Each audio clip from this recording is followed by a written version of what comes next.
was unexpected. They're coming.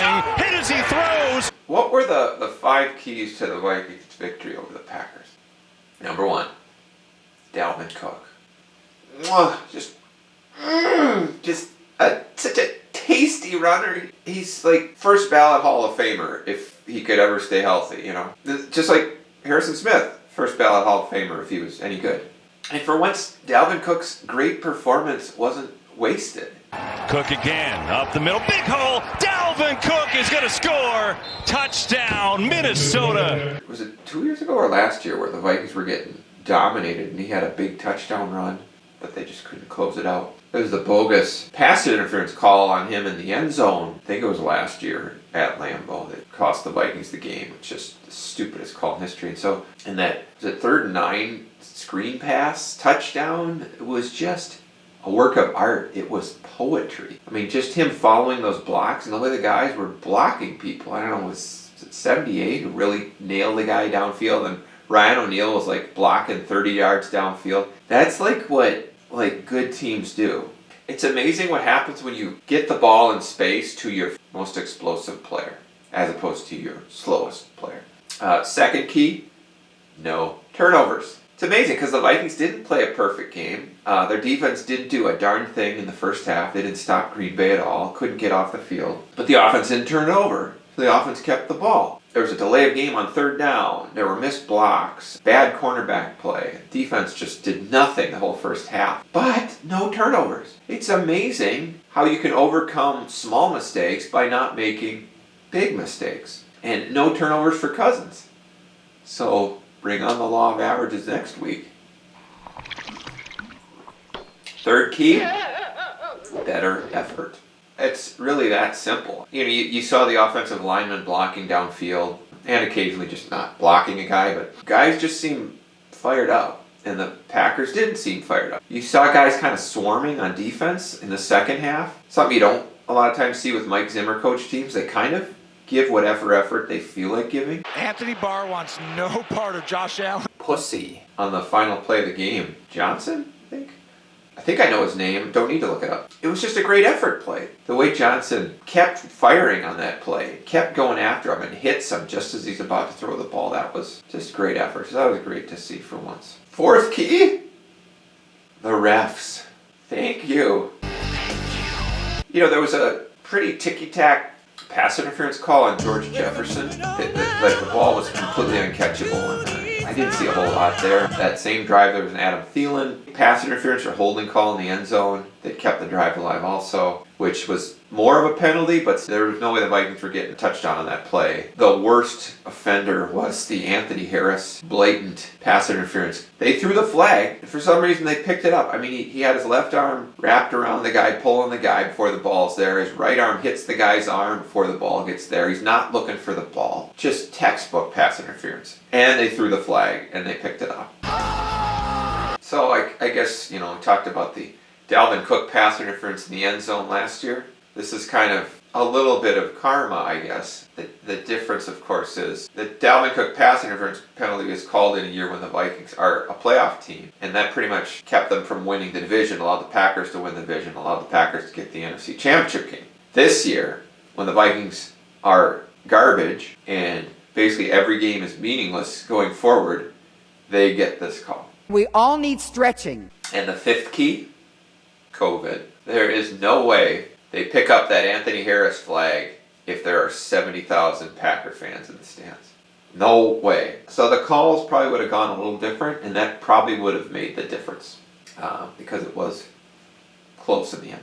This game did really show, though, what separates the elite quarterbacks from the Kirk Cousinses of the world. It was like a 3rd and 3, and the Packers, I think, were down 14 at the time. And Aaron Rodgers was sacked. He fumbled, but the Packers recover it. But it was going to be like 4th and 15. That was basically the nail in their coffin. But before the snap, Aaron Rodgers sees some Vikings bum, don't know his name, not going to look it up, stumbling off the field like a horror movie victim, trying to outrun Jason Voorhees.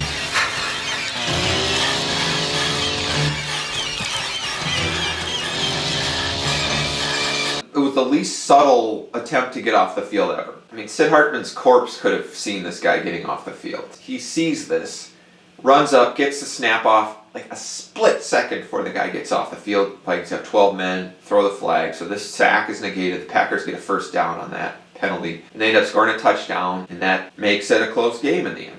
Kirk Cousins doesn't make that play. He doesn't get that snap off early. He doesn't notice that guy stumbling off the field. That's what separates the great quarterbacks from the not so great. They make those little plays. That there was one more minute left in the game, that would have changed the outcome. Now, speaking of horror movie victims, that's what the Vikings cornerbacks seemed like. They were just dropping like flies, and their injuries were like horror movie injuries. It was like Friday the 13th, Part 6, Jason Lives, because you had all these gruesome injuries.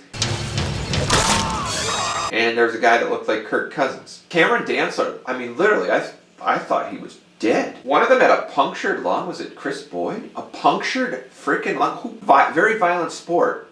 Yet I've never heard of this injury. It's beyond even these violent injuries you hear about.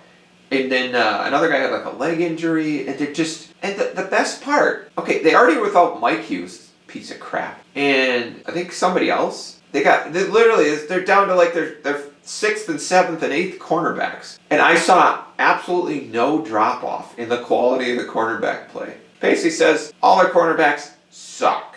They all suck so bad that they're all the same. I mean, anybody off the street can just interfere with a receiver and have him completely covered at the same time and still let him catch the ball in the end zone.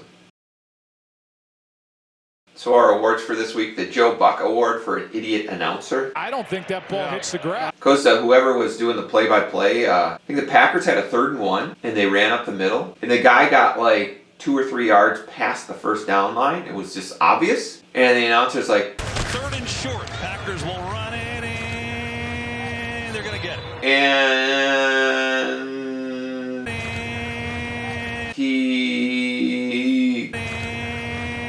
Literally, it took him like 10 seconds to realize they got the first down. It was like so obvious.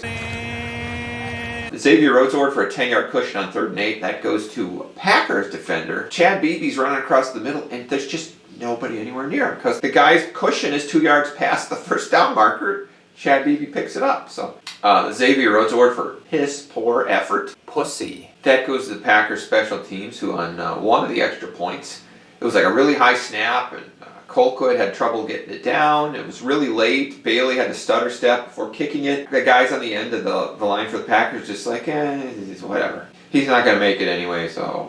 And somehow he made it. Mike Remmers Award for not blocking a guy. Al, you have a creative mind. Tell me what Mike Remmers is doing right here.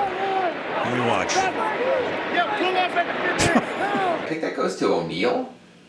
This guy, number 94 for the Packers, just nobody blocked him, and he got a sack. In 2019, he played all 16 games and had 0 sacks. This is a bum. Even a bum can get a sack if you just don't block him. The Foge Fazio Award for brilliant defensive strategy. In the second half, they started blitzing, I think, Chris Gladney, one of the Vikings cornerbacks. And it makes perfect sense because he is completely useless in pass coverage. So, have him rush the quarterback. Like we said with number 94 for the Packers. Absolute bum, but if there's nobody to block him, he can make a sack. Same way with Chris Gladney. I don't think he had a sack, but he was able to get a little pressure